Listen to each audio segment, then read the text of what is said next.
bande de fous, fous, bande de fous, fous, bande de fous, fous, bande de fous. Ça parle de foot, bande de fous, fous, bande de fous, fous, bande de fous, fous.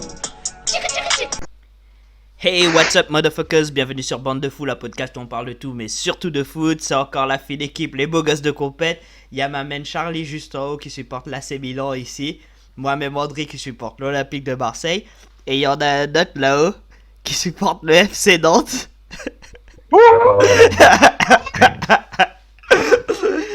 C'est David et vous avez compris, le FC Nantes a battu Paris. Oh les amis! Les enfants ont pu voir enfin ça.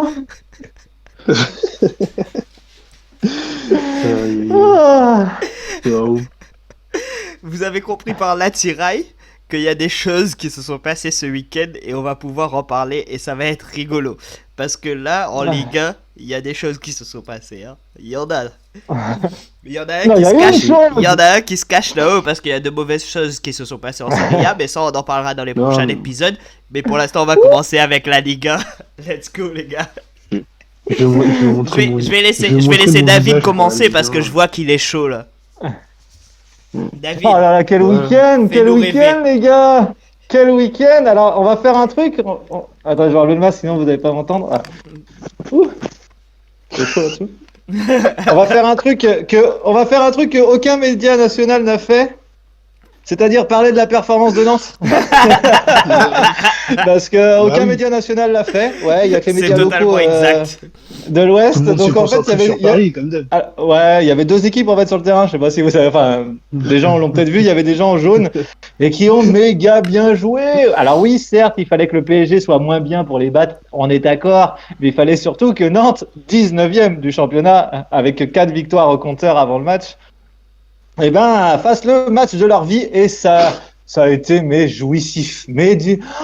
Parce qu'en fait, les gens en face, comme Mbappé en première ligne, pour eux, ils avaient déjà gagné en fait. Ils Mbappé nous ont pris de haut. Pour lequel on va dire merci pour la passe décisive. Bah, exactement. mais en fait, ça, la passe décisive sur Kolo Muani, c'est le reflet en fait. C'est le reflet des gens en fait qui se disent. Oh bah tranquille les gars, c'est Nantes, rien à foutre. Non mais les mecs c'est des professionnels quand même en face. La passe en retrait, c'est tellement... Mais même un poussin, tu dis de pas remettre le ballon dans l'axe. Non mais après, là ça se voyait, il était en mode, oh tranquille. Mais quoi tranquille les mecs, donc on va parler des performances des Nantais qui ont couru partout parce que moi je pensais que, alors déjà je trouvais qu'ils jouaient bien, mais alors une fois qu'on a pris le premier but, en plus le but qu'on prend, on s'est dit c'est mort. En plus alors on aurait mérité de prendre un but mais sur une vraie action, pas sur une passe de Giroto pour en plus Draxler qui demandait même pas le ballon à ce moment, enfin qui n'était même pas dans l'action au départ. Et donc on s'est dit bah voilà ça va faire comme chaque année, bon voilà on va prendre 3, 4, allez 2 tout au plus, mais alors la deuxième mi-temps, et justement le fait du match pour moi c'est la passe en retrait et le but de Kolo Muani, parce que derrière ils ont continué, c'est ça qui m'a entre guillemets choqué, je pensais que Paris allait mettre la seconde, mais en fait Nantes a continué à presser très haut, je me suis dit ils avaient pas le niveau par rapport à Nantes. Et nous on l'avait surtout, ouais, c'était ça qui était impressionnant, c'est que nous on l'avait, alors que contre Reims on l'avait en première mi-temps, mais en deuxième on a perdu 2-1 parce qu'on avait lâché physiquement. Exactement, et là cette année tu te dis mais pourquoi il presse si haut, parce qu'on sait très bien que le PSG, surtout avec Mbappé devant, tu te dis avec allez il a 2-3 mètres d'avance, mais c'est fini. Regardez le nombre de fois qu'il a enrhumé Palois. Palois, il a attrapé un rhume à la fin du match. Donc, c'est pour dire, on s'est dit, mais qu'est-ce que... Alors, c'est pour ça que j'étais devant la télé, je me suis dit, mais qu'est-ce qu'ils font? À partout, c'est génial. Vous mettez à 12 derrière, alors c'est moi, je vais dire ça. Mais ils continuent à presser très haut. Jusqu'au bout. Et on marque un but sur un dégagement de la fond et d'une déviation de la tête de Abdoulaye Touré. Abdoulaye Touré, il a fait un match pas si mal que ça, à part la frappe qu'il fait et qui s'envole pour tuer un oiseau ou je sais pas trop quoi. À part ça, il a fait un match qui est pas mal. Hein. Ouais, il a fait du Touré quoi. Ouais, il a fait des pertes de balles quand même des fois. Enfin, contre le PSG, c'est limite. Mais à la fin et puis à la course, là, je crois qu'il y a Kimpembe qui est encore, qui vient d'arriver là. Parce qu'à la course, il n'y avait pas photo entre Simon et Kolo Muani, ils les ont enrhumés les deux centraux derrière. Et c'est là qu'on voit que Kolo Muani, c'était peut-être, je dis bien peut-être parce que si ça se trouve le week-end prochain, voilà. Et Kolo Muani, il y aurait même pas un mois, il aurait tiré. Il aurait tiré directement dans le but. Je parle du deuxième, la deuxième action. La passe. Sur le deuxième but. Ah, exactement. Il aurait tiré tout de suite. Et alors après, il y aurait peut-être arrêt de Navas, peut-être but, peut-être à côté. Mais là, il a eu la lucidité de faire la passe à Simon pour assurer le but. Et donc c'était bien, même s'il a fallu 7 minutes, s'il vous plaît, pour savoir si le but était accordé ou pas, alors qu'il aura fallu 20 secondes pour leur dire qu'il n'y avait pas pénalty, parce que alors qu'il y avait pénalty, extra-sportif peut-être, mais là plus personne n'en parle, parce qu'on a peut-être gagné tout ça, mais alors personne ne parle même que vous avez gagné. Alors, le penalty, on en parle ou on n'en parle pas? Alors déjà alors après, j'ai revu le match quand même. J'ai revu le match et l'arbitre, il est à 6 mètres de l'action. Comment tu veux pas siffler? Même de lui-même. Comment tu veux pas siffler? Après, il y a des mecs qui sont dans le camion, ils sifflent pas. Enfin, ils le rappellent pas. Enfin, ils l'appellent pour lui dire justement, non, il n'y a pas d'erreur manifeste. Non, mais les mecs, ils ont joué au football ou quoi? Donc là, nous, il n'y a pas penalty. Alors, j'imagine l'action dans l'autre sens. Dans l'autre sens, ça aurait été pénible avec 1000 fois. Verratti, avec Paredes, avec tout le tralala, il se serait arrêté de jouer. Neymar, il serait encore par terre là. Et alors là, on aurait fait un scandale. Et là, les CO, ils ont sifflé. Paredes, on en parle des semelles de Paredes. Oh, Paredes, ça Paredes. Le deuxième jaune, on lui met pas. Il a le droit qu'à un jaune. D'ailleurs, regardez ce qu'a fait Pochettino quand il a pris, quand il a pris le premier jaune, il a rien fait. Par contre, il aurait dû mériter d'être expulsé et qu'il n'a pas été expulsé. Pochettino a été intelligent, il l'a sorti tout de suite. Alors que normalement, il savait très bien qu'il aurait dû déjà prendre le rouge. Oui. Et le dernière action, Kehrer. Alors là, Kehrer, c'était magique. Alors oui, normalement, il n'y a pas carton rouge. Je suis d'accord. Alors là, il n'y a même pas eu faute chez nous. Mais bon, je suis d'accord, normalement, il n'y a pas de carton rouge. Mais moi, j'ai une jurisprudence Girotto. J'ai la jurisprudence Girotto qui, lors du Nice-Nantes, a fait la même faute. Exactement la même faute, c'est-à-dire un dégagement, puis il a réatterri. Exactement, il a réatterri sur le joueur niçois. C'était la 3 ou 4e journée de championnat. Carton rouge. Après la VAR, alors attendez, il y a eu la VAR ce jour-là, il y a eu tout. Et là, rien, même pas faute. Non mais les gars, alors soit on arrête la VAR. Moi je suis pour qu'on arrête la VAR, c'est insupportable. C'est insupportable. Là le penalty pour Nantes, même les Parisiens, tout le monde dit qu'il y avait penalty. Je veux dire, au bout d'un moment, les mecs qui sont dans le camion, soit on met des footballeurs, des vrais footballeurs, soit on met pas des gens comme ça. Tapez pas sur la VAR, tapez sur l'utilisation que les arbitres en font. Parce qu'en fait, après moi, c'est partout en Europe. Parce que moi, j'en parlerai, parce que nous aussi, on méritait un penalty ce week-end qui n'a pas été sifflé, mais bon, c'est pas grave. Pour moi, le problème, c'est pas la VAR en soi, c'est les arbitres. Parce que je suis désolé, l'arbitre, il a 6 mètres. Alors, je suis d'accord avec toi, mais dès le début, Abed, Karim Abed, je suis désolé, il s'est fait avoir, mais tout le match.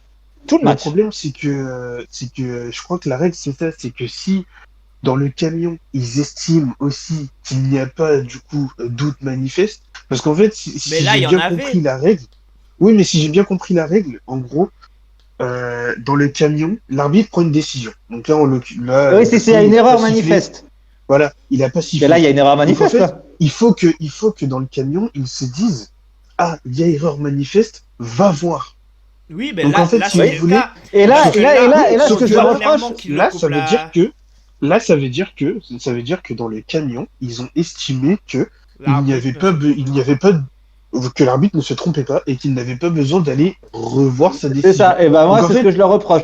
Voilà. Donc en fait, si vous voulez, moi, la VAR, j'aime bien. Enfin, je me suis adapté au bout d'un moment. La technologie, en vrai, moi, je trouve ça cool. Non, ça peut être cool, mais quand c'est bien utilisé. Voilà.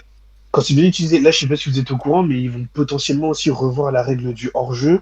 Et en vrai, si vous n'êtes pas au courant, j'explique ça après. Sur le deuxième but nantais, je suis sûr qu'ils ont pris des règles, des compas, des équerres. Voilà, alors que même sur le truc, si tu regardes sans ralenti, sans rien, tu vois bien qu'il part après. Bien. Tu le vois. Et là, il a mis 7 minutes à nous dire si entre le but et l'engagement, voilà, c'est ça que je voulais dire, entre le but qui marque et l'engagement, il y a 7 minutes qui s'écoulent. 7 minutes. Tu vas pas me dire. Mais oui, mais même en vitesse réelle, moi, la première chose que j'ai vue quand ils ont montré le premier ralenti du but, c'est la première chose que j'ai remarqué parce que j'ai vu qu'il était parti avant. Sauf que c'était pas le même joueur. C'était Simon qui était hors jeu, qui est revenu, et c'est Kolo Muani qui a couru. Et après, Simon est revenu derrière. Et c'est ça que je comprends pas, c'est que même à vitesse réelle, ça te met pas 7 minutes. Et par contre, tu mets 30 secondes à vérifier un penalty qui est flagrant. C'est ça que moi je pense même pas comprends qu'ils l'ont vérifié. Moi j'aurais voulu que ça soit inversé les situations, que ça soit pour le PSG ces situations-là. En fait, malheureusement, que ce soit en Europe, beaucoup en Europe, partout en Europe, mais bon, surtout en France, parce que l'arbitrage français, pour moi, il est en dessous des autres. Quand on dit à la FIFA de mettre des micros aux arbitres pour qu'on puisse enfin savoir ce qu'ils se disent, on nous dit nanana, alors qu'au rugby, ça marche très bien. Donc moi, j'attends qu'ils mettent des micros. Vas-y. Enfin, moi, j'attends qu'ils mettent des micros aux arbitres parce que vraiment, il y a des trucs qui sont totalement incompréhensibles. Moi, j'ai envie d'avoir leur conversation, de dire qu'est-ce qu'ils se disent. Parce que là, tout est caché. Tout est caché. Oui, et il y a eu un super exemple à France en rugby, là, le match de l'équipe de France de ce week-end, où sur le dernier essai. D'ailleurs, bravo à l'équipe de France, il y a 0 contestation. C'est pour ça que j'aime le rugby aussi. C'est que tu as vu, je sais pas si tu as vu, à la dernière minute, l'Angleterre marque un essai. Et il est contestable, parce que on sait pas si le Français avait la main sous le ballon ou pas. Ça aurait été au foot, mec, mais il y aurait eu des scandales d'État. Il y aurait eu des scandales d'État. Les Français perdent le match là-dessus. Il y aurait eu des scandales d'État. Là, tu vois, j'ai beaucoup aimé, c'était la réaction, c'est-à-dire qu'ils ont parlé que du match et jamais de. Alors après, comme nous, on le fait sur les arbitres, mais comme les journalistes se sont donné accord joueur sur cette histoire d'essai, mais les joueurs, eux, sur le terrain, n'ont absolument rien dit. Comme les joueurs nantais, je suis désolé, mais les joueurs nantais sur le péno. Ils ont gueulé, ils ont absolument rien dit. La seule fois où ils ont gueulé, c'est sur le dernier, et c'est Giroto. Je sais pas si vous avez remarqué, sur la faute de Kehrer, c'est Giroto qui va gueuler sur l'arbitre parce que lui, il sait très bien qu'il s'est fait expulser pour moins que ça. Là. Exactement. Mais regardez, là c'est pareil. Le problème, c'est qu'encore une fois, comme tu dis, tu retournes la situation. Qu'est-ce qui se passe à la fin du match? Eh ben, t'as donc Pochettino potentiellement qui va venir parler. Même si, je pense pas que ce soit trop son genre, mais bon, t'as Leonardo peut-être qui va venir parler, oui, l'arbitrage en France, nanani, nanana. Sauf que comme c'est Paris et qu'il y a des gros sous, eh ben, oui, nanani, nanana, là, il bouge. En fait, le problème, c'est que la VAR, en soi, l'outil VAR, il est cool, sauf qu'il a été, encore une fois, pollué par les intérêts ou par la non-objectivité des arbitres qui... Je suis d'accord. Sur le penalty, c'est tellement en fait là, c'était tellement gros que nous, on s'est dit, la première chose qu'on s'est dit, c'est bon, il va revenir, il est en train de checker, en plus on voit qu'il a la main à l'oreillette et il dit à Navas de pas dégager tout de suite. Et on se dit, bah là, même sur la vitesse réelle, tu te dis, c'est bon, quoi. Le mec, on voit bien qu'il met le coup de coude, enfin, tu vois, qu'il met son coude devant, qu'il est pas du tout dans le. Et regarde là, le but de Kolo Muani sur la passe de retrait de Mbappé. C'est la même situation en fait, sauf que Marquinhos lui ne fait pas la faute. Marquinhos laisse pas sa jambe, enlève sa jambe et donc forcément l'autre il l'enrhume et il met une patate dans le but. Et là tu te dis c'est bon, mais non en fait à chaque action c'est comme le but. Quand j'ai vu qu'il commençait à mettre 7 minutes, je me suis dit ils sont en train de prendre les compas, les équerres, ils sont en train de faire de la géométrie dans l'espace et ils vont nous l'annuler. J'ai dit ils vont nous l'annuler. Et le temps additionnel, tu sais, j'ai failli mettre le temps additionnel, une photo qui circulait jusqu'à temps que Paris égalise. Tu sais, jusqu'à temps que Paris égalise. C'est qu'il devrait peut-être faire comme au tennis et rajouter à chaque équipe un challenge par match. Et genre, quand tu as ce genre d'action, tu challenges la décision de l'arbitre parce que la VAR ne le fait pas. Toi, tu challenges pour qu'il aille voir. Pour qu'il aille voir et qu'on voit qu'il fait une erreur. Tu vois ce que je veux dire? Encore mieux, moi là-dessus, je prendrais la règle du foot américain. Genre, soit t'as un challenge par mi-temps, moi je trouve par mi-temps c'est un peu mieux, ou 3 tu vois dans le match. Mais regarde, moi si je fais un challenge par mi-temps, pareil, comme tu dis, tu prends ton challenge. Parce que en fait. Bah oui. Bon, vas-y, je vais expliquer ce qui s'est passé ce week-end à Milan, c'est pareil. Parce qu'en fait, pour moi, il y a 2 choses qui sont mauvaises. Pareil, vers la 79e, 80e, donc il y a Hernandez, il y a contact dans la surface, il essaie de contrôler.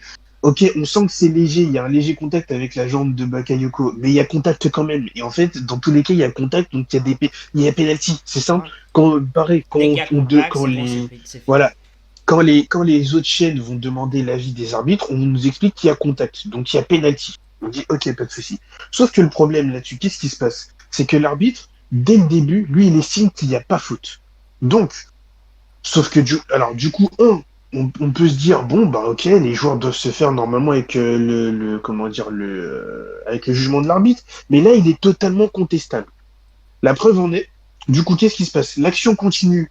Hernandez, énervé parce qu'on n'a pas sifflé, vient et découpe Osimhen. Il prend un jaune. Mais par contre, il prend un jaune qui aurait carrément pu mériter rouge et il aurait carrément pu blesser un joueur. Donc en fait, dans la même action, parce que tu as refusé d'aller voir une situation, parce qu'en fait, c'est ce qu'on leur explique. Rien ne les empêche, les arbitres, de siffler, ou en tout cas pour nos spectateurs, rien ne les empêche de siffler, dire il y a d'autres raisonnables, je vais aller voir la VAR, et dire j'ai sifflé pour rien, il n'y a pas péno. Mais non, ça ils veulent pas. Mais en fait, c'est ça casse le rythme du match, ça casse le spectacle pour eux. Mais en fait, moi je trouve qu'il faut le faire. On s'en fout du rythme du match. Moi j'ai envie de te dire qu'il y a un arbitrage à deux vitesses. Parce que moi je suis sûr que ça avait été sur des équipes comme le PSG, la situation d'hier de Kolo Muani sur le pénalty. Elle aurait été sifflée. Il y aurait non seulement les joueurs, parce qu'en fait les joueurs nantais sont trop gentils, je l'ai toujours dit. C'est-à-dire qu'au lieu de gueuler, et c'est très bien, et moi je suis pour qu'ils continuent à faire ça, mais au lieu d'aller encercler l'arbitre comme des malades, que des psychopathes comme font Verratti, Paredes, Neymar, etc.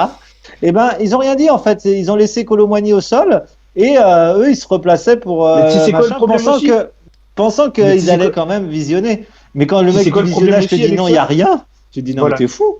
Mais regarde, le problème avec ça aussi, regarde. Avant, on aurait pu dire c'est une erreur de l'arbitre, mais là, on peut plus le dire. Il y a la VAR. Donc, mais regarde, c'est pareil. Du coup, parce que une fois qu'il y a faute avec Hernandez, du coup là, à ce moment-là, l'arbitre, sur le match de Milan, il y a eu faute et tout. À ce moment-là, c'est les arbitres dans le bus qui lui disent va voir. Il va voir et là, il prend la décision de ne pas donner le penalty. Ok, d'accord. Qu'est-ce qui t'empêchait d'arrêter le jeu et de faire ça avant pour éviter les blessures? Ça c'est un. Et de deux, sur ce que tu dis, David. Moi déjà, en fait, ce qui me dérange de base, c'est que les joueurs doivent se plaindre pour que l'arbitre bouge. Parce qu'en fait, c'est ça le fond du problème. C'est que ils nous disent, ouais, casser le rythme. Pour moi, le truc, il est simple. J'ai jamais compris. Pourquoi vous mettez pas 3 arbitres dans le bus et vous vous dites, écoutez, parce qu'en fait, le truc aussi que les gens, des fois, oublient, c'est que les arbitres qui sont dans le bus, c'est le même poste. Ce sont des arbitres centraux. Donc en fait, si vous voulez, dans le bus, il y a 2 arbitres centraux qui parlent avec l'arbitre central. Donc c'est des mecs en fait qui sont tous censés être cohérents dans leurs décisions puisqu'ils font le même taf. Ouais, mais là le fait qu'ils disent pas juste va vérifier quand même par toi-même ce que t'en penses encore. Moi tu vois, c'est une erreur. Moi tu vois ce qui me dérange, moi ce qui me dérange, tu vois, là ils ont pris 7 minutes, on le sait tous, parce que c'est Nantes. Pourquoi 7 minutes c'était pour le but. C'était pour le but. Pourquoi quand ils marquent et qu'ils reprennent l'engagement, il y a 7 minutes qui se passent. Moi, tu vois, moi le truc, c'est que pour les décisions de VAR, pour moi, il y avait un truc tout simple à faire. Tu mets 3 arbitres dans le bus. Normalement, les 3 voient la même chose. À la majorité, ça fait 2 contre 1 tout le temps à la majorité. Vous dites, tu siffles pas, tu siffles pas, tu siffles pas. Genre, s'il y en a 2 contre 1 qui sifflent, l'arbitre central, je siffle. Voilà, c'est logique. Pourquoi ils sont pas là, il y avait 100%. Et pour une fois sur Canal+. Pour une fois, c'était sur Canal+, ça.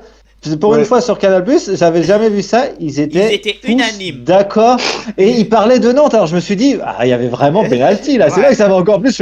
En fait, parce qu'en fait, il y en a un qui va me sortir que c'est de l'épaule, c'est de machin. Mais non, mais ils étaient tous. Ah oui, mais les gars, il l'a découpé. Il a bien vu qu'il était en retard. Il l'a découpé parce que sinon c'était but. Et regardez, il a marqué la même situation derrière. C'est qu'il se met, donc, en fait, vraiment, c'est pourquoi il y a péno, parce qu'il se met entièrement dans la trajectoire du joueur, en mettant le bras et le pied dans la trajectoire du joueur pour le faire tomber. Et en plus, Kolo Muani, tellement gentil qu'il est, qu'est-ce qu'il va dire à la mi-temps? Oui, j'étais un peu glissé aussi. Oui, mais ferme ta gueule. Non, mais les gars, tu parles de Kalimuendo, c'est ça? On a déjà sorti les bazookas, nous, et tout le travail. Kalimuendo, il est vraiment trop gentil. Il dit, je pense qu'il y a faute. Mais parce qu'en fait ça va tellement vite aussi pour lui, je pense qu'il y a faute et c'est vrai que je glisse, il a son appui qui glisse. Je non mais mec, sur les images. Les gars, bref, pour revenir à Nantes, parce qu'à l'origine je voulais parler de Nantes. Il y a un joueur que j'ai beaucoup critiqué, que je critique encore beaucoup, c'est Chirivella, par contre, qui a fait le match, pour la fin, qui a fait son meilleur match avec Nantes. J'ai trouvé même Castelletto qui était pas mal aussi. Oui, mais il faut qu'il arrête de faire les touches, parce que c'est plus possible. Parce qu'en fait, alors je sais pas comment on a joué, parce qu'à l'origine ça devait être ce qu'il disait un 3-4-3, mais en fait c'était bien sûr normalement un 5, tu vois, plutôt derrière, une sorte de 5-3-2 qu'une 3-4-3. Ça dépendait, mais ce qui m'avait surpris, c'est de voir Coco en fait qui faisait le latéral droit finalement, parce qu'en fait il y avait ni Fabio qui était blessé et tout ça, et donc en fait il y avait Palois, Girotto, Castelletto, et à droite c'était Coco. Et il y avait Blas devant lui. Et donc, en fait, j'ai trouvé Coco. Et là aussi, je suis souvent critique envers lui parce qu'il est pas bon. Et là, il a fait aussi un très très bon match de conservation de balles et de remontée de ballon. Et donc, franchement, c'était parfait. Donc, Chirivella, Coco et Castelletto, a fait un très bon match. Bon, j'ai dit les touches, par contre, c'est cauchemardesque. Je sais même pas comment l'arbitre, là non plus, l'arbitre a pas vu, mais à un moment donné, il a fait une touche à la fin. Elle est partie, mais il a fait une sorte de roulé-boulé, la balle est fusée comme ça. Mais qu'est-ce que c'est que ça, quoi? Basket, le gars. Voilà. Et Palois aussi a été, on va dire, Palois était plus moyen, mais bon, il s'est fait enrhumer. Enfin, le pauvre, il avait Mbappé lui devant lui, donc voilà, c'était pas le même niveau. Mais franchement, non, ils ont fait tous un très bon match, tous solidaires. Mais par contre, c'était un très bon match de Nantes et très bon surtout sur le plan physique. C'est surtout ça qui était intéressant. Oui, parce que contre Reims, physiquement, ils avaient fait une mi-temps. Le match et ils étaient bons dans ce sens-là. Et contre Reims, ils ont fait qu'une mi-temps. Et après, ils ont disparu, ils ont perdu. Et par contre, là, ils ont tenu. Et comme j'ai dit, j'ai été très surpris de les voir vers la 70e quand on a égalisé. On a égalisé vers la 67e et quand on a égalisé. De les voir toujours pressés dans la moitié de terrain parisienne. Et même moi, j'aurais jamais fait ça parce qu'on sait très bien que si les Parisiens arrivent à passer le milieu de terrain et que tu pressais, c'est fini, mec. Entre Draxler, il y avait Di Maria, il y avait Mbappé. Tu sais très bien que si tu les laisses, tu leur laisses 4-5 mètres ou de trucs, c'est fini. Tu les récupères plus. Entre Palois et Castelletto avec leur caravane derrière, c'était terminé. Donc franchement, non, un très très gros match. Et par contre, le plus dur commence maintenant parce que là, on sait très bien ce que c'est un match contre le PSG, et puis après se décompresser comme des grâce à ce match, on est encore dans la course au maintien. Mais c'est ça qui est intéressant, c'est voir comment ils vont aborder les matchs qui arrivent, parce que il y a cet enjeu d'être relégable ou pas, tu vois. Là, t'as des Lorient, t'as des trucs qui arrivent qui sont intéressants. Là, il y a deux matchs du tableau, donc. Il y a 2 matchs à domicile, il y a Nantes-Lorient et Nantes-Nice. C'est les 2 prochains. Il y en a un cette semaine et un début avril. Et c'est les 2 prochains matchs à domicile. Et donc le Nantes-Lorient, il fera pas se craquer parce que Lorient, là, ils ont retrouvé un Zidane, là, Lorienté, là, le mec qui est alors qu'il était remplaçant il y a même pas un mois, il était au fond de la cave. Enfin, il était blessé, j'imagine. Mais voilà. Alors, mais il faudra pas le perdre. Sur le but qu'il met, on peut dire que la défense. De Nice se trouve aussi la salade niçoise. Parce que clairement il se trouve parce que le gars il fait du tout droit. Alors, il va tout droit. Il va tout droit. Mais il y a personne qui suit. Le grand pont et la passe derrière, franchement ça c'est succulent, c'est très beau. Mais quand même la défense niçoise elle se trouve quand même largement.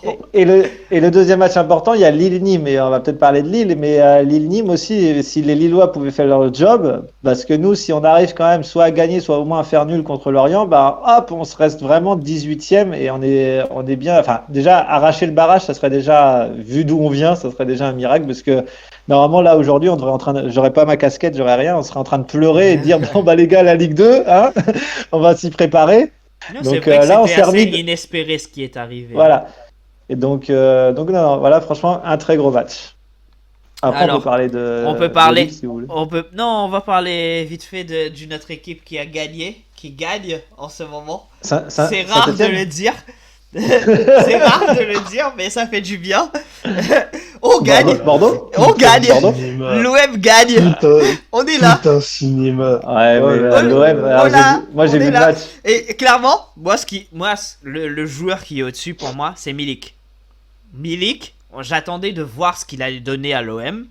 Et clairement, là, à l'heure actuelle, il donne du très très bon foot. Parce que tout simplement, il se rend très disponible. Il est là sur les pivots, remettre les balles, etc. Et surtout, il met des buts.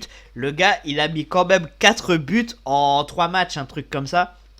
4 buts en 3 matchs. Et il participe au jeu de fou. Il met la pression sur les défenses. Et moi, je trouve ça super d'avoir enfin un attaquant qui sait faire ça, tu vois. Et vous avez fait le chèque pour Cuisance, c'est bon? Oui, je pense on va le faire. T'inquiète, Luis Enrique, la pépitas. Ça me fait tellement rire. Juste pour que les gens comprennent, Luis Enrique, à l'heure actuelle, c'est 3 passes décisives sur 2 matchs et Cuisance, c'est 2 buts sur 2 matchs. C'est des trucs que je pensais pas pouvoir dire jusqu'à que je meure.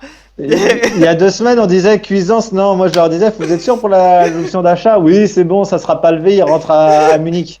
Ah bah là, j'ai l'impression d'avoir entendu des sons de cloche. Le gars, il a envie qu'on l'achète, on dirait. Donc j'ai dit ok, bon bah voilà. Après, franchement, c'était pas un gros match parce que il y a eu 5 dernières minutes qui étaient on fire, mais après voilà. Le but c'est pas le but de Cuisance d'ailleurs, c'est le 3e. Le but de Thauvin et de Cuisance. Alors le but de Thauvin et de Cuisance, les 2 derniers sur les passes d'Enrique, justement, ils sont juste très beaux, très très beaux.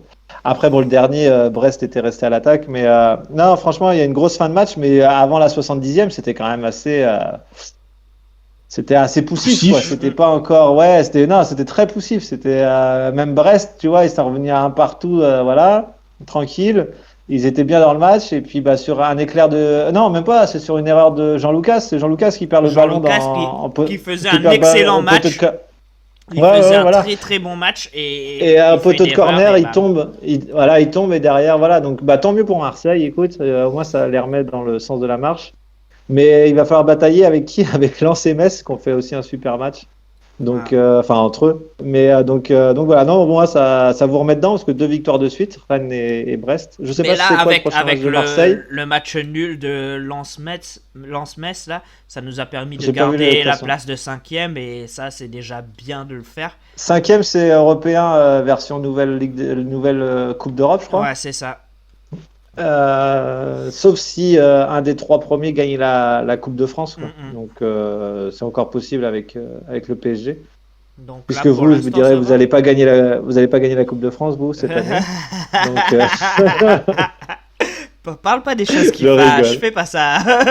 Je rigole. Non mais c'est ma semaine. J'ai le droit à une semaine. J'ai une semaine totale. D'accord. Moi, ce que je dis, alors, je vais pas parler d'effet Jorge Sampaoli ou de trucs comme ça, parce que là, c'est 2 matchs, c'est assez anecdotique. Vas-y, tu peux. Hein. Non, moi, c'est sur la longue, c'est sur la longue qu'on voit ça.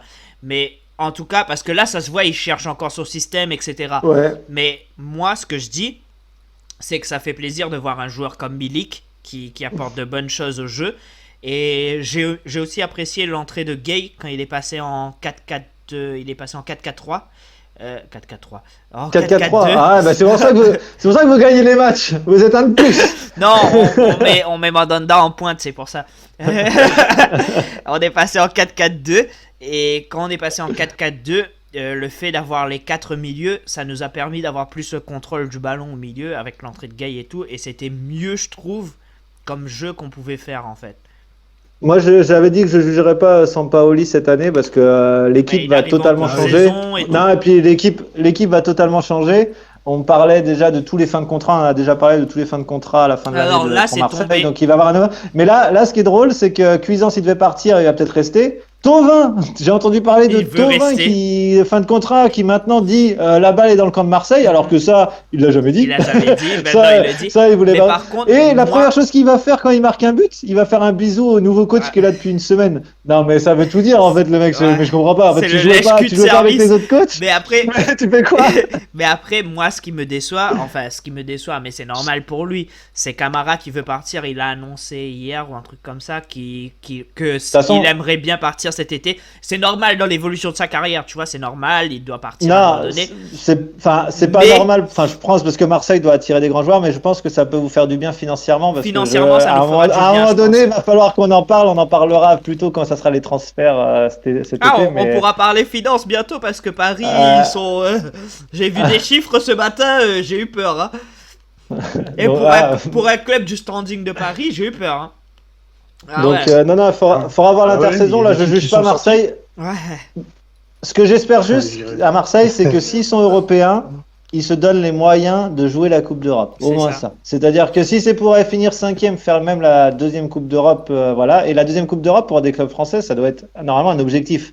La Ligue des Champions, d'accord. Mais alors la Coupe d'Europe ou la Coupe de l'UEFA, l'Europa League pour Charlie, l'Europa League ou tout ça, ça doit être un leitmotiv pour les clubs français et ne pas nous faire des cacas dans les groupes quand on joue contre des clubs arméniens ou du sud de Chypre ou de je ne sais où et de perdre. Donc là, j'espère que si vous finissez 5e Marseille, j'espère juste qu'au moins ils vont se donner les moyens, c'est-à-dire d'avoir un effectif un tout petit peu plus consistant sur le banc des remplaçants pour essayer de... Normalement. Pour essayer au moins de faire bonne figure, mais au moins d'arriver en quart demi-finale. Ce serait la logique. Normalement, parce que clairement à Marseille, rien n'est normal, mais normalement, tout devrait être axé sur le fait d'avoir une équipe compétitive l'année prochaine. Alors, il y a la cellule de recrutement qui a bien été mise en place. On a eu 3 arrivées pour la cellule de recrutement là récemment, il y a 2 jours de cela.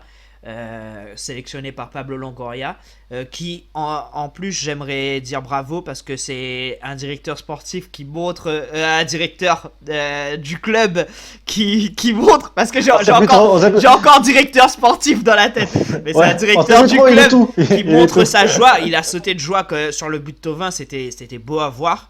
Mais non, mais c'était marrant sur le but de Thauvin, là, l'histoire de. Alors, il y a eu cette image, il y a eu l'image de Thauvin tout le monde qui vont sauter sur Sampaoli.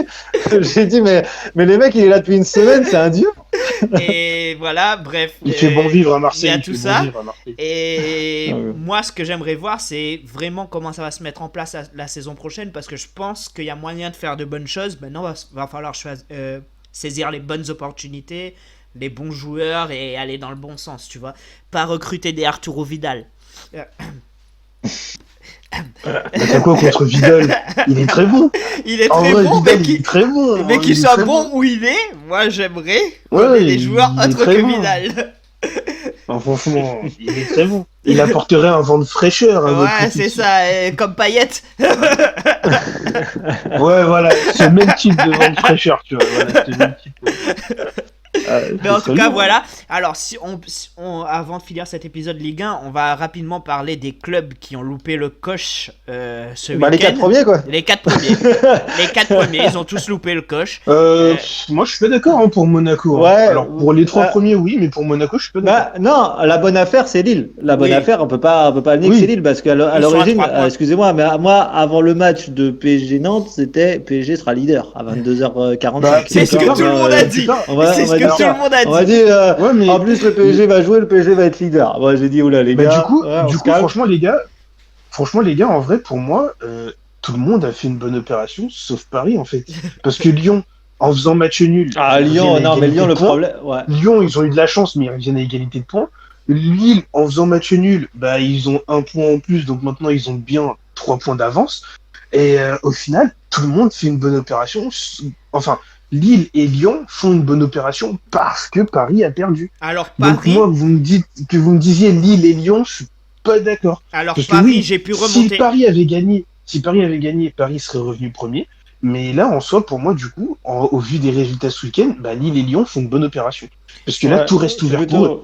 Non, je suis plutôt d'accord avec ce que tu dis. Après, dans un week-end, Lille, normalement, Paris creusait l'écart. Voilà.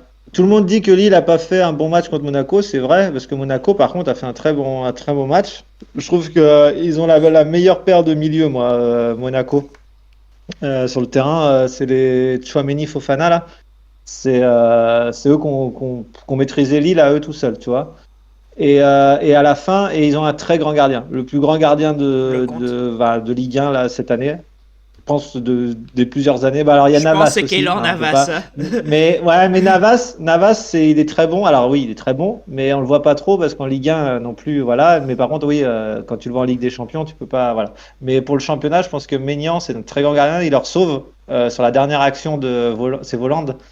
Non, c'est Jovetic, pardon. Jovetic qui part tout seul à la dernière. Juste avant, je crois. Ouais, voilà. Bon, enfin bref, il leur sauve les 2 points. Il leur sauve 2 points. Donc, franchement, non, c'est un très très grand gardien. Donc, je pense que Monaco a pris l'ascendant sur Lille sur ce match-là. Mais Lille, alors après, on pourra dire oui, Lille a pas fait un grand match et tout. Je suis désolé, Lille a fait la meilleure affaire du week-end. Ils sont à 3 points d'avance. Et par contre, il leur reste à jouer. Il y a Lille, PSG. Ouais. Alors c'est ça que j'ai noté. J'ai noté que il y a Lille PSG en coupe. Tu as un Lille, Lyon, la coupe. T'as un Lyon PSG et ensuite t'as un autre Lille PSG. Voilà, là c'est là que ça va jouer. Ils vont enchaîner 3 matchs assez costauds Paris. Hein. La seule chose que j'ai pas compris dans l'histoire aussi dans les derniers matchs. La seule chose que j'ai pas compris. La seule chose que j'ai pas compris pour Lille, c'est la titularisation de Weah, parce que il y a plus la Coupe d'Europe, donc il y a pas l'histoire de faire tourner l'effectif ou quoi que ce soit. Donc j'ai été surpris de voir Timothy Weah, parce que je l'ai trouvé en dessous par rapport à Yazici ou même Yilmaz qui est revenu de blessure. Je crois qu'ils sont pas super en forme encore. Ouais, donc non, il doit y avoir une explique, mais franchement non.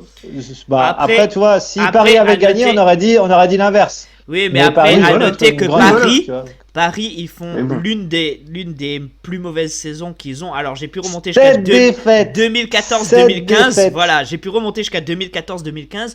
Au pire, sur une saison entière, ils perdaient grand max 5 matchs. Là, ils sont à 7 matchs perdus sur cette saison-ci. Et la saison n'est pas encore finie et il y a encore de grosses échéances. J'ai même noté des Lens, Metz, Rennes qui ont tout de matchs pièges.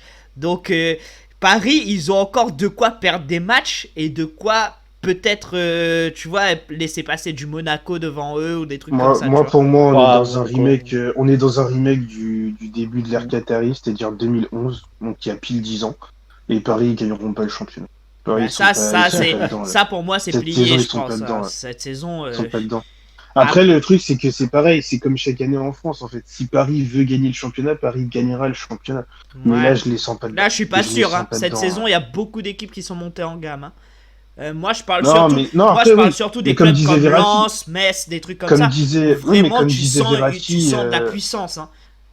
Comme disait Verratti il y a 2 semaines dans une interview d'après-match, en fait, malheureusement pour Paris cette saison, il suffit pas de faire des grands matchs qu'en Ligue des Champions. Parce qu'il avait dit, voilà, même en France, il y a des grands clubs. Et si on les respectait pas, on se fera bouffer. C'est qui a dit ça? Oui, c'est Verratti. Verratti. Ouais, je note Verratti. Verratti a dit qu'il fallait... Ok, ça marche. Après, voilà, non mais... Voilà, cette saison, ils sont pas dedans. Ils sont pas dedans et ils vont pas le faire. Comme il y a 10 ans, un remake de 2011. Après, voilà, on verra bien ce que ça va donner par la suite, mais ça va être intéressant. On verra. Moi j'attends les échéances qui arrivent là, parce qu'il y en a des intéressantes là. Il y a de belles choses qui arrivent. Peut-être que Mbappé décidera de partir quand Paris n'aura pas le championnat et qu'il finira enfin à Sporting Real. Lui et Neymar, on ne sait pas s'ils vont être prolongés. Un jour c'est oui, un jour c'est non. Mais moi je te parie que le week-end prochain, tu vas voir, il y a PSG Lyon ou Lyon PSG. Lyon PSG, je crois, c'est à Lyon.